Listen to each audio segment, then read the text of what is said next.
Today we have an amazing panel from different verticals, and we will discuss on developing an innovative business for the sustainable future, where hopefully we can find a balance, doing good, and also while growing a sustainable business, a viable business. Maybe before we start, and to make sure that none of you are falling asleep, can I have a show of hands? How many of you are thinking of ways to increase the social impact of your business? Quite a number of you. How many of you here are already implementing sustainability solutions for your business? Some hands. And how many of you are already giving back to underprivileged or disadvantaged communities? Awesome, awesome. Our goal today is hopefully after this panel that you are able to take back some fresh ideas, new perspectives on getting businesses applying to your business to give back and for the betterment of the world. And now we'll turn to our panelists. Maybe we can spend a bit of time telling the audience what you do, what does your company do, and what is your motivation for getting into the business. We can start with maybe Claire. So I'm the founder of the HIVE. So I started the HIVE, as mentioned, early 2016. And I don't know if you remember something, but in Malaysia in late 2015 was the 1MDB scandal. So it was the worst time to start it was a terrible idea, you would think, to start a zero waste retail space in Malaysia out of all the places in the world. It just happened that I just moved to Malaysia at that time, so I couldn't find a job because everybody was freezing and hiring people. So I thought it was actually maybe not a bad idea to start on a project that was very important to me. And so I started the first zero waste shop for actually all Southeast Asia. And at the time you had nothing in Singapore, Australia of course, but Bali had nothing either. And so I started very, very small, and I had no customers for 6 months, obviously. But then with the help of social media and media, actually in general, paper and radio, I started to get traction. And now we have 3.5 years later, we have 5 big shops, 4 small shops in just KL. And we are in supermarkets, so you can find our toothbrushes and in Jaya Grocer, BIG, Village Grocer, all over Kuala Lumpur.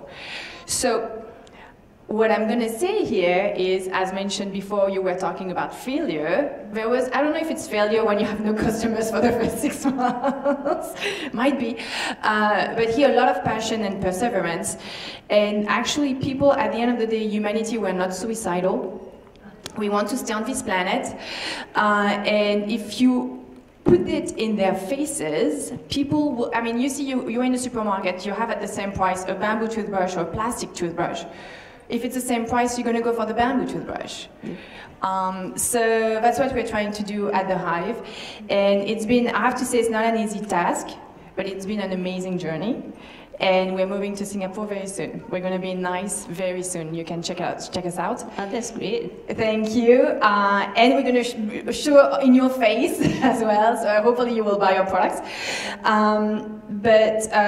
Yes, to go back to the business, we have more than 650 SKUs products on bulk. So people bring their own containers to get all their flour, their rice, their condiments.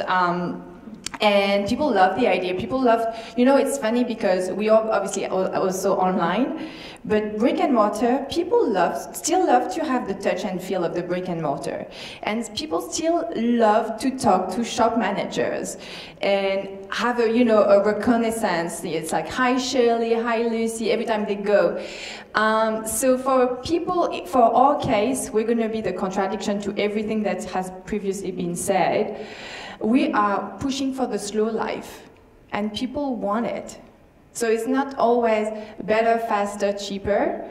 Sometimes it's actually, you have to balance it out. And the HIVE is that. We are pushing the slow life, a healthier lifestyle, and people are following it.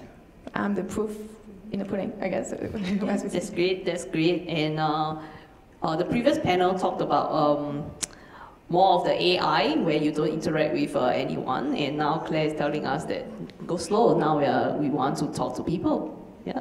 So Seng Choon should know a lot more because he works a lot with disadvantaged communities. So Seng Choon, can you tell us a little bit more? First of all, thank you, Rennie, for the invitation to be on the panel. I'm very honored to be here. I started something called Project Dignity 10 years ago, or 11 years now. Basically, what I do is I take people who are physically disabled, mentally disabled, socially disabled, and intellectually disabled.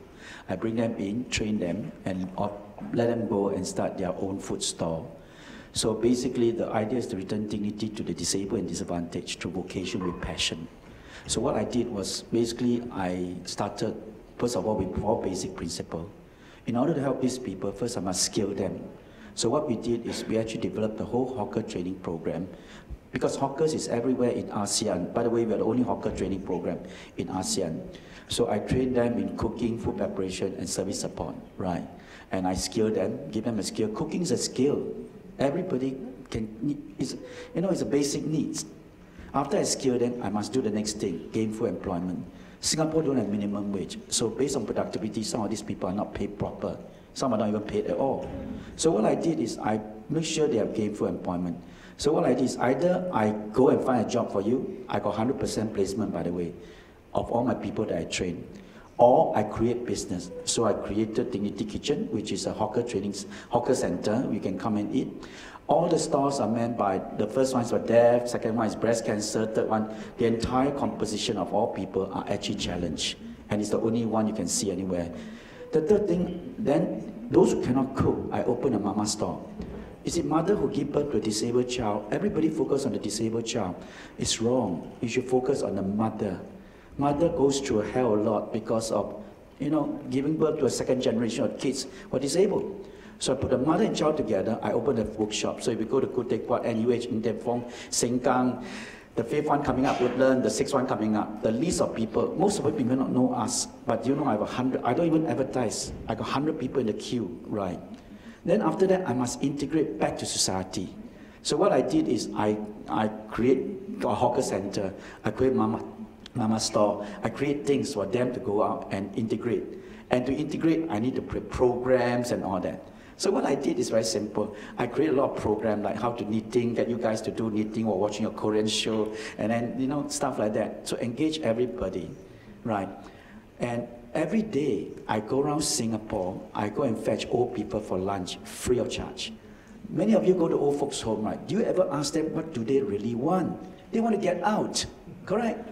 So every day, a bus will pick them up at 11 o'clock, bring them for city tour, come to lunch at Dignity Kitchen, free of charge.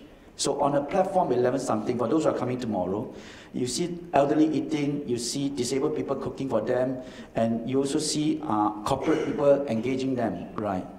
And the 4th principle I'm trying to do is inclusion, getting people to accept them.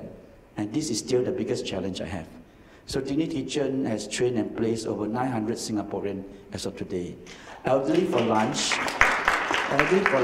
we have done over 92,000. Every day, every year, 8,000, practically every single work day. I can show you a video now of I bring elderly, A, B, C, D. A can walk, B with crutches, C on wheelchair, B bedridden. Bedridden very tough, got urine bag, a straw everywhere. We bring them out, but that costs a lot of money. It's completely free, that's how I did it.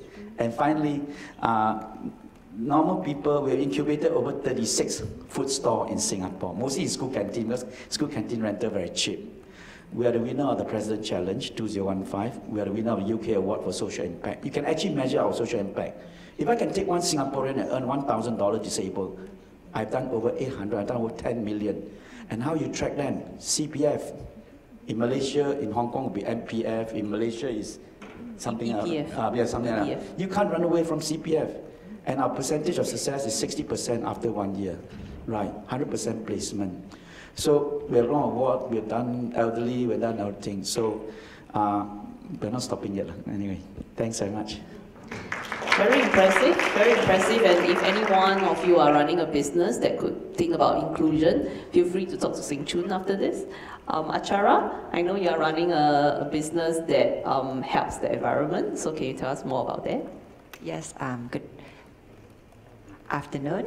everybody. I'm Atchara from HIVE Corporation, Thailand. We are running the business about energy saving, water heating, and air conditioning, and any other innovation regarding the energy efficiency. Firstly, when I graduated for